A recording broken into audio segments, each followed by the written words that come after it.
Oke, assalamualaikum warahmatullahi wabarakatuh. Berjumpa lagi bersama dengan Tuan Muda Channel. Oke guys, dalam konten kali ini kita akan membahas tentang pengaruh KYC pada hadiah mainnet. Dan setelah KYC kita harus buru-buru melakukan KYC, karena di KYC hanya diberikan masa tenggang itu hanya 6 bulan. Ketika KYC sudah diluncurkan, maka kita harus memverifikasi KYC secepatnya. Jika kita tidak memverifikasi secepatnya, maka kita akan dihanguskan fee dari penghasilan kita.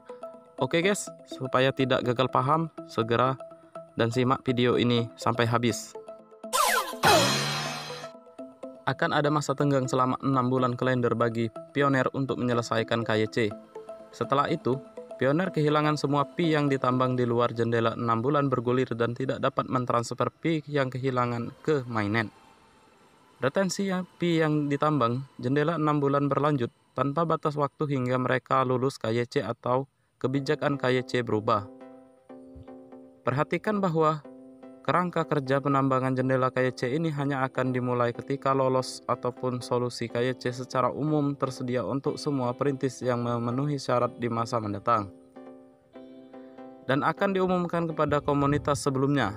Pembatasan 6 bulan akan segera berakhir ketika kami meluncurkan mainnet.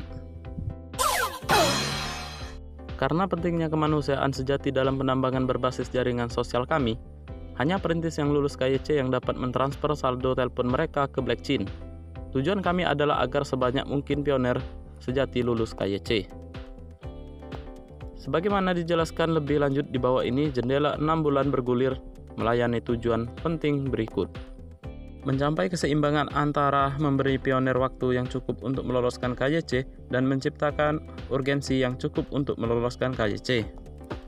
Mencegah fee yang tidak diverifikasi di luar masa tenggang KYC 6 bulan bergulir dari bermigrasi ke mainnet, alih-alih membebaskannya untuk ditambang oleh perintis KYC lainnya dalam batas pasukan keseluruhan fee yang dialokasikan untuk membangun pioner. Batas spam. Spam adalah penggunaan perangkat elektronik untuk mengirimkan pesan secara bertubi-tubi tanpa dikehendaki oleh penerimanya. Orang yang melakukan spam disebut dengan spammer. Tindak spam dikenal dengan nama spamming. Dan penyalahgunaan KYC, lihat penundaan 30 hari dalam KYC anggota baru di bawah ini.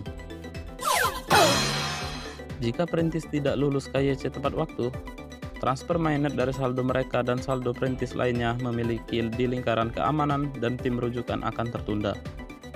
Tanpa saldo di mainnet, pioner tidak dapat menggunakan pembayaran di aplikasi Pi sehingga mengganggu pertumbuhan ekosistem berbasis utilitas kami. Jangka waktu 6 bulan menciptakan rasa urgensi bagi pioner sambil memberi mereka waktu yang cukup untuk mengambil Pi yang ditambang. Proses verifikasi KYC umumnya akan memperhitungkan kemungkinan pioner menjadi manusia nyata berdasarkan mekanisme prediksi otomatis mesin Pi yang dijalankan selama 3 tahun terakhir.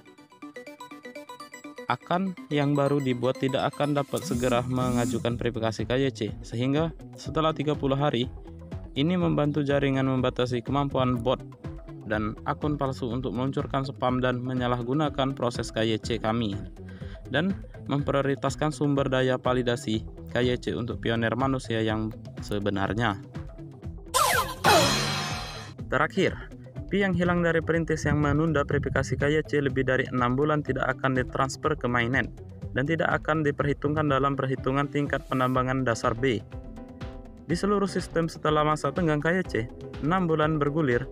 Oleh karena itu, perintis perlu mengklaim fee mereka tepat waktu, atau fee mereka yang hilang akan diloloskan kembali ke B untuk penambangan pada tahun yang sama oleh perintis terverifikasi lainnya yang dapat memberikan kontribusi penuh ke jaringan.